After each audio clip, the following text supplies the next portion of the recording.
Pinag-aaralan ng kampo ng ilang biktima ng drug war kung pwedeng gamitin laban kay dating Pangulong Rodrigo Duterte ang mga sinabi niya sa pagdinig ng Senado nitong Lunes. Ang House Quad Committee na nag-iimbestiga rin sa drug war, muling hinimok ang dating Pangulo na humarap din sa kanilang pagdinig.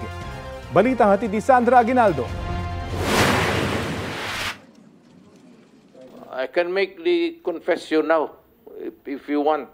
Meron akong death squad, pero hindi yung mga pulis. Sila rin yung mga gangster. Ang sinabi ko, ganito, prangkahan tayo, encourage the criminals to fight. Encourage them to draw their guns.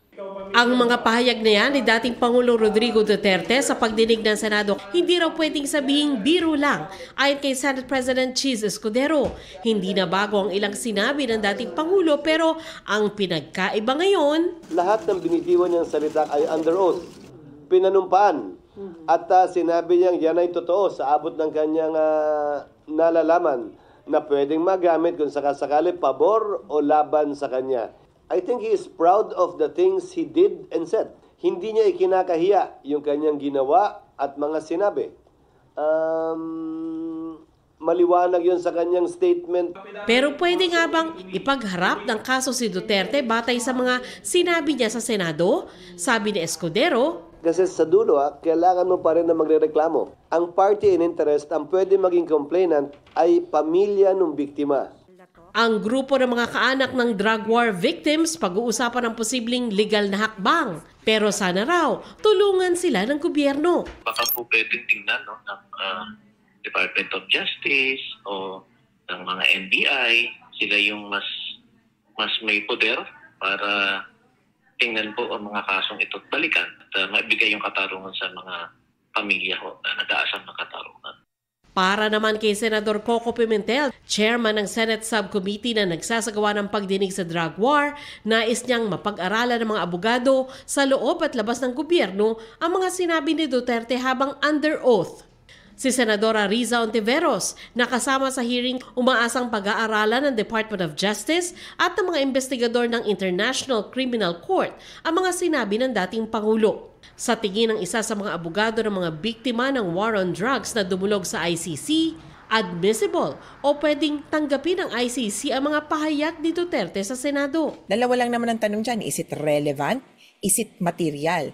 Relevant o kadikit ba? O may relasyon ba yan doon sa pinag-uusapan na investigasyon sa ICC?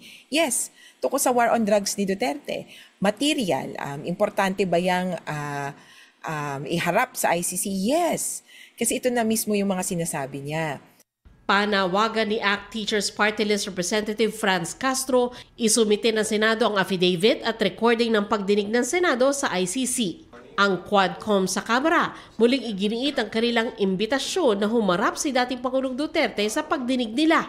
Nasa DOJ na raw ang bola para mag-imbestiga ukol sa mga pahayag niya sa Senado. These cases could include crimes against humanity as penalized under Republic Act No. 9851, the Philippine Act on Crimes Against International Humanitarian Law, genocide, and other crimes against humanity.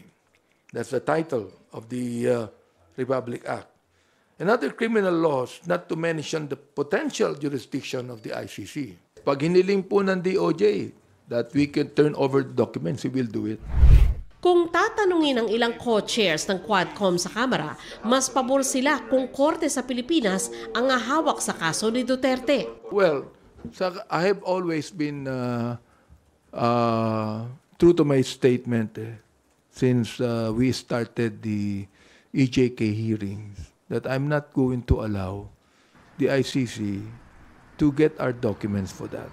Parang mas maganda na domestically na lang siya ma-prosecute. Hindi ako pabor dyan sa ICC na ever since. Now, kung magpa-fail po ang DOJ on doing their job on this matter, then the more na ICC will take cognizance. So I think it's really up to the DOJ to do their work. Kinukunan namin ang pahayagan DOJ ukol dito. Sandra Aguinaldo, nagbabalita para sa GMA Integrated News.